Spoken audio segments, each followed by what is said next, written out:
Why would anyone want a homage to an iconic watch? A watch that potentially costs 80,000, 100,000, even 150,000. Well, it could be for design appreciation. Some people admire the design and the aesthetic of the watch, but either can't afford or justify the expense of the genuine article.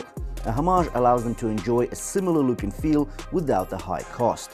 There could also be legal and ethical reasons. Unlike counterfeit watches, which are illegal and infringe on copyrights, homage watches are legal. They offer an ethical way to enjoy a luxury watch's design without supporting the counterfeit market. That's why we see homages from all the Swiss brands, Chinese micro brands, German brands, English brands, and so forth. This Specht Sohne is just that, a budget timepiece that was able to transpire the key design cues of the original. The original in this case is the PP Aquanaut. So this is a relatively young series from Patek Philippe.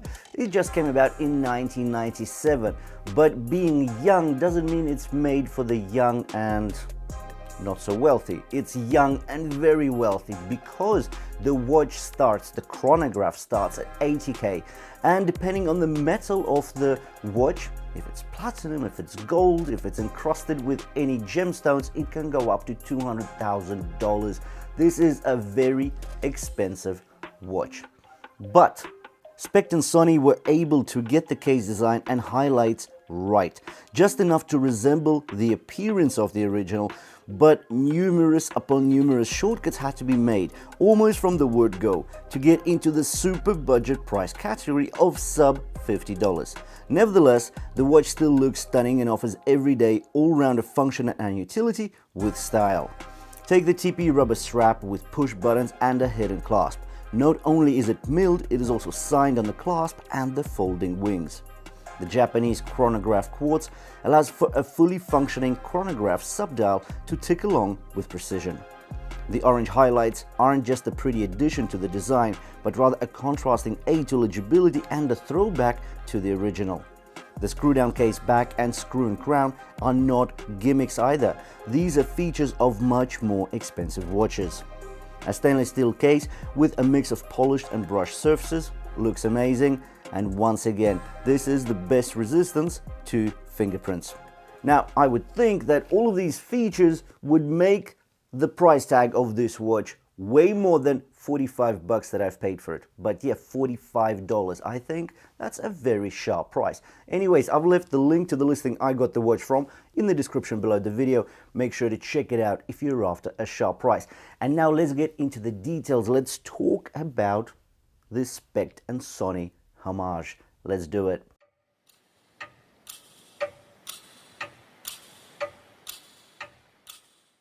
The dimensions of the watch are a diameter of 41 mm, a height of 10.9 mm, a lug-to-lug measurement of 48.6 mm, and a lug width of 21 mm. The weight with the strap is 90 grams. There are actually 4 color options available. Of course, there is the iconic orange TPE rubber strap option available too, to match the orange highlights on the dial, but I chose the more subtle navy blue.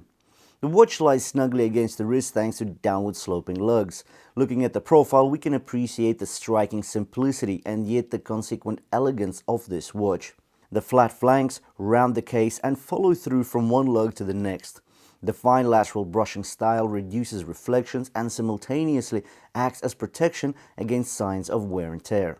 The lugs are meaty and sporty, availing a lug width of 21 mm, a suitable ratio for the 41 mm case.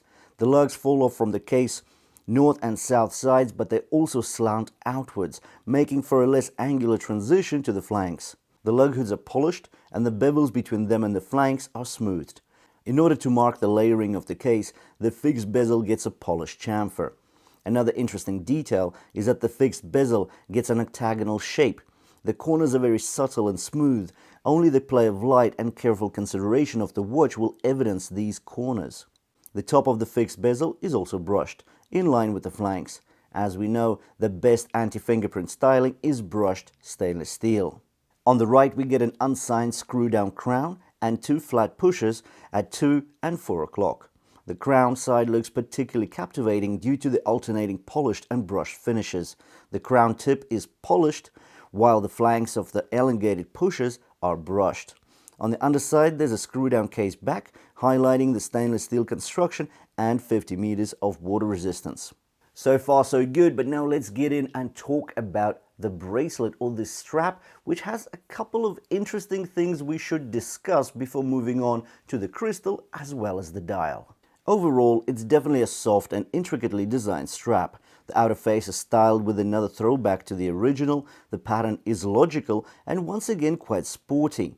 The polished clasp is signed with the brand logo and name. This is a double folding clasp mechanism.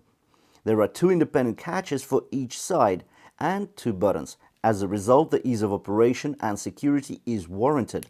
The clasp wings are signed and styled specifically for Specht & Sohne, and that does feel and look special. But now we get to an area where opinions may part. You see, Specht & Sohne went along with the original design of the strap and clasp. The clasp is attached with 2 spring bars at the strap ends, essentially meaning the strap needs to be trimmed to the wearer's individual wrist size. This is a powerful move that doesn't allow for mistakes. So this actually means you need to cut this strap. And that's it, there's no other options. You won't be able to adjust it. Once you cut the strap and you assign a particular length, that will be that. And if you need to adjust for your wrist or for anybody else's wrist, you'll just have to throw on another strap. In my mind, this is very much limiting. But hey, if they do that on a 100K watch, maybe it's not such a bad idea. Maybe it just feels a bit more customized. I don't know. I'm not a fan of this strap, but maybe you are. So let me know your thoughts about this idea, about actually trimming your strap to one size. What do you think about that? Let me know in the comments. As for the crystal, we get a flat slab of mineral glass, just a smidge above the bezel. The matte blue dial has recessed lines spanning the length and width of the dial, resembling the latitude and longitude lines. The minute track is printed on the periphery just under the brush rehaut. Hour numerals are applied, all white and hence contrasting with the dark dial. At 3 o'clock there is a date window, a neat cutout that fits well into the dial outline. At 6 o'clock we get the chronograph subdial. The numerals and markers are printed in white. The minute and hour baton hands are white and thick with plenty of lume applied. The central seconds hand and chrono hands are bright orange. With the lume test, it has shown that luminosity, brightness and longevity are not the strongest points on the watch. Yet the minute and hour hands are much more prominent than the printed elements. As for the movement, we've got a Miyota quartz sitting here, so that is quite dependable. It does require battery replacement every couple of years, so all the usual things really. Now, I do like the way this watch looks. I do. I think it's a looker. I think it's got a couple of really premium features about it. So, stainless steel case, you've got that mix of the brushed and polished surfaces, great. It's a chronograph, nice. And of course you have the screw-in case back as well as a screw-in crown. That is also nice. Now, the things I don't quite understand is that, you know, the strap that you need to trim. You actually cut it, but that's okay. That's a debatable point. The actual shortcut here, there is just mineral glass on here. And I don't want to stress that point. It's not a deal breaker, but it's definitely a point where you would consider, is it worth it or not?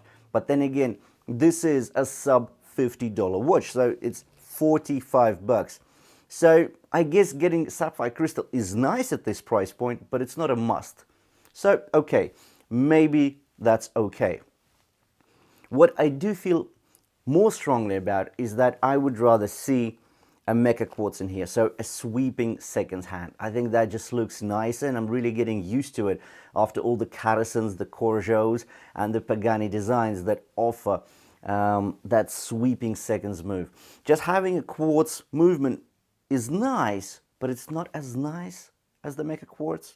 Anyways, I think that for 45 bucks, this is a looker. It looks very original, it looks nice, it looks fresh, and it looks way, way more expensive than it really is. But it's not without its flaws. Anyways, I've left the link to the listing I got the watch from in the description below the video. Make sure to check it out if you're after a sharp price.